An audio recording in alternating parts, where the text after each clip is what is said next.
Pozdrav društvo, danas ćemo pričati o provjeri pola kod tigrica.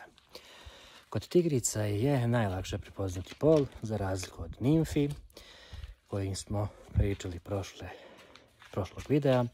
Sada ćemo pričati kako prepoznati pol kod tigrica.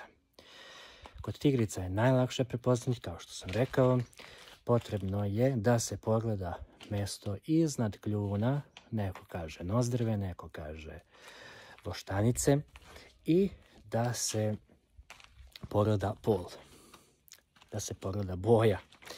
Kod mužjaka boja je plava, kod ženki sve zavisi od doba ptice, može biti bela ili smeđa voštanica, a ako su ptice još mlade, može biti svijetlo roza ili ljubičasta.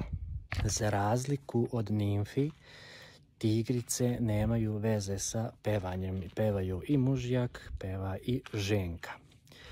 Tako da je jedini i najpouzdaniji način taj što će se pogledati boja nozdrve ili boja voštanice.